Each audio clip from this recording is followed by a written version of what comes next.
Welcome back. I just had to go and spend some time in my safe space. That was, whew. Anyway, earlier in the show, I asked you, would you take the vaccine now? Carl says, for those of us who haven't even had it and have never been ill, yet been around all those that have, why would we? We have been inoculated already and didn't die, so what's the point? I'm kind of with you, Carl. It's called the olden days. John says, I've had my fourth jab a month or so ago, and now I have health issues. OK, maybe that's a lesson. Another viewer says, not a chance. Right, here we are. We're getting a consensus. Nick says, yes, I had my first vaccine just 3 weeks ago. Nick, why would you have your first vaccine just 3 weeks ago at the end of the pandemic? Anyway, Adam says, of course, anyone who didn't get vaccinated helped spread COVID and put others' lives at risk. Nick, mate, you know the doesn't prevent transmission or infection bit? That's the one you need to be looking at. Anyway, always email me at Farage at GB News UK or tweet using the hashtag Farage on GB News.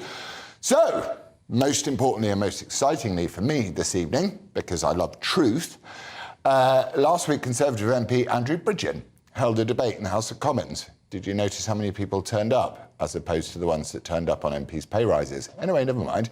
Calling for any further rollout of mRNA COVID-19 vaccines to be halted, claiming these particular jabs to be unsafe, ineffective, and also questioning the integrity of the vaccine's developers and various established medical bodies.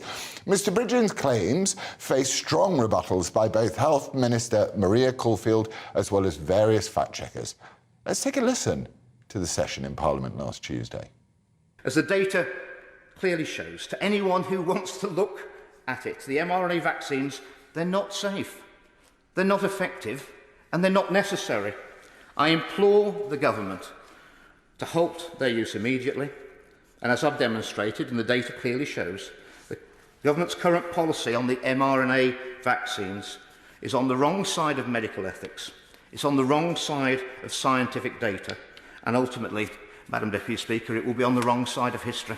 The COVID vaccines have saved tens of thousands of lives and prevented hundreds of thousands of people being hospitalised and certainly reduced the likelihood of someone dying from it. I completely debunk this conspiracy theories that there's a whole group of people benefiting financially from the rollout of this vaccine.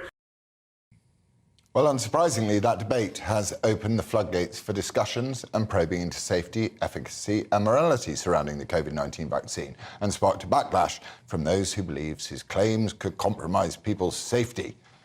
So what drove Andrew Bridgend to raise this issue in Parliament? And on what evidence is he basing his claims? He joins me now. Andrew, why does this matter to you so much?